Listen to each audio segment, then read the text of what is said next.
अस्सलाम वालेकुम दोस्तों। सिंध में अंबनि जा बाग मीरपुर ख़ासि डिवीज़न, हैदराबाद डिवीज़न, नवाब शाह शहीद बेनज़ीराबाद डिवीज़न, इन्हनि टिनि डिवीज़न में जेके डिस्ट्रिक्ट्स आहिनि इन्हनि में तमामु घणा अंबनि जा बाग आहिनि। पर अगरि जेकॾहिं पाण मीरपुर ख़ासि डिवीज़न जी ॻाल्हि कयूं त उते ईअं सम्झो, मां सम्झां थो त करोड़ों अरबें रुपए जो जेको आहे कारोबार थींदो आहे।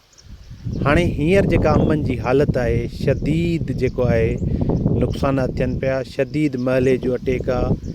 ऐं हीअ तव्हां ॾिसो हिन में केतिरो ॿूर आहे, सॼे अंब जी तव्हां पोज़ीशन ॾिसो ऐं हिन में ॾिसो ॻणण जेतिरियूं अंबड़ियूं आहिनि। उन्हनि में बि जेको आहे हीअ नुक़सानु आहे, हीअ मतिलबु अॻिते सर्वाइव न करे सघंदो, असांजी कंहिं बि क्वालिटी में इहे अंबनि जो फ़सुलु न वेंदो। हीअ ॿूर जेको जेतिरो तव्हांखे ॾिसण में अचे थो त हीअ जेको ॾिसो त बिल्कुलु छणे पियो, ठीकु आहे। ऐं हीअ हिन खे जेको आहे पॉट्री मिल्ड्यू बि लॻल आहे। ऐं हीअ जेके हिन जा पन सपड़जनि था, इहा बि हिकिड़ी बीमारी आहे। उन्हनि जी लिस्ट बि असां तव्हांखे मोकिलियूं था। तव्हां असांखे ॿुधायो त हींअर ताईं गवर्नमेंट छा कयो आहे। थ्रिप्स जो शदीद अटैक आहे, माल फार्मेशन खरबूक जेको आहे तमामु घणो आहे। इन जे लाइ गवर्नमेंट कहिड़ियूं इंस्ट्रक्शन्स आबादकारनि खे पहिरियां ॾिनियूं अंबनि जे फ़सुलनि जे पहिरियां, मतिलबु अंबनि जा फ़सुल जेके आहिनि, बाग जेके मतिलबु तयारु पिया थियनि, जॾहिं ॿूर थियो आहे त गवर्नमेंट जी तरफ़ां छा कयो वियो। असां तनक़ीद छा ते न कयूं तव्हांजा कहिड़ा कम आहिनि जिन जा कारनामा असां तव्हां ॿुधायूं त सिंध लेवल ते तव्हां कयो आहे।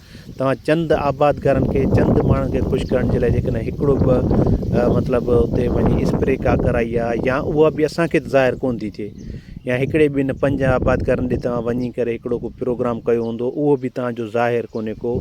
हींअर जेका हींअर अमल में पोज़ीशन आहे त माना असांजे फ़सुलु तबाही वारे पासे आहिनि। सिंध गवर्नमेंट जो को किरदारु कोन्हे को। आबादकार पंहिंजी मदद पाण पिया कनि। मौसमियात जी तब्दीली जे करे जेके इफेक्ट आहिनि, सिंध गवर्नमेंट उन्हनि जे लाइ छा अवेयरनेस ॾिनी आहे।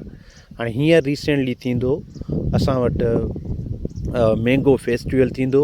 मैंगो फेस्टिवल में तव्हां ॾिसंदो करोड़े रुपयनि जी बजट ईंदी, करोड़े रुपयनि जो जेको आहे ॾेखारींदा त बाबा असां वॾा कारनामा कया आहिनि। पर हींअर अंबनि जा फ़सुलु, अंबनि जा बाग तबाह आहिनि। जिते आबादकार किरोड़े खरबे रुपया एक्सपोर्ट करे, कोई मतिलबु अंब एक्सपोर्ट करे कमाईंदा हुआ, हुते हीअ हालति आहे। हिते जेको आहे हिन खे मतिलबु बोरर आहे, थ्रिप्स आहे, थिरड़ो जंहिंखे चऊं, माल फार्मेशन आहे, पॉट्री मिल्ड्यू आहे, खोड़ सारियूं ॿियूं बीमारियूं आहिनि जंहिंजी असांखे एतिरी का ॼाण कोन्हे को। पर असां कोशिशि कंदासीं, तव्हां सां जी लिस्ट शेयर कंदासीं। गवर्नमेंट जे तरफ़ां मतिलबु जेका अवेयरनेस आहे उहा बि तव्हांजे साम्हूं आहे, तव्हां लिखो। ऐं जेकॾहिं तव्हां पंहिंजी तरफ़ां पाण जेकॾहिं का हेल्प कयो पिया, पंहिंजी मतिलबु हिननि जे लाइ उपाउ वठो पिया, हिननि जे लाइ कोशिशूं कयो पिया, उहे बि तव्हां असांखे ॿुधायो। ॾाढो शदीद नुक़सानु आहे। थ्रिप्स जे करे अंब तबाह पिया थियनि, पॉट्री मिल्ड्यू जे करे अंब तबाह पिया थियनि, माल फार्मेशन खरबूक बीमारी जे करे अंब तबाह पिया थियनि। ऐं ॿियूं एतिरा मतिलबु बोरर्स आहिनि, इहे शदीद अटैक हींअर मतिलबु असांजे अंबनि जे फ़सुलनि ते आहिनि। तव्हां ॾिसो त हीउ अंब जो जेको वणु आहे बिल्कुलु भरियो पियो आहे।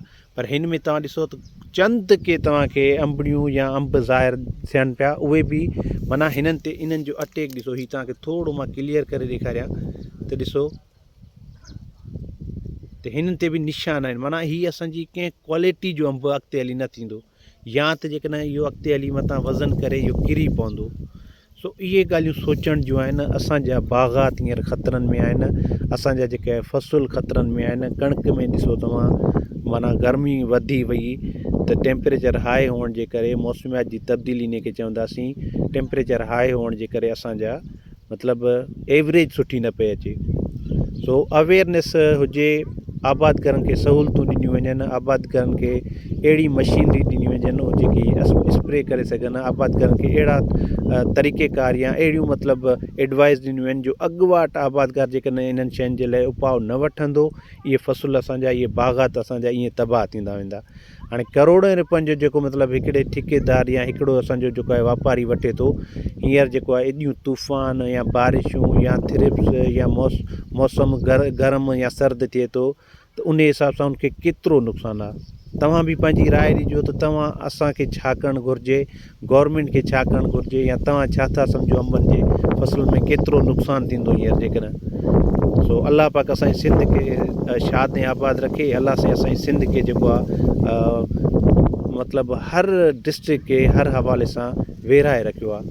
बहरहाल अल्लाह पाक खां दुआ आहे अल्लाह पाक इन्हनि मौसमियात जी तब्दीलियुनि खां असांखे बचाए, असांजी गवर्नमेंट खे अवेयरनेस ॾिए, गवर्नमेंट खे का हिमत ॾिए, का सुजागी ॾिए त असांजी आबाद करण जे लाइ कुझु कनि। वीडियो पसंदि अचे त लाइक एंड शेयर ज़रूरु कजो।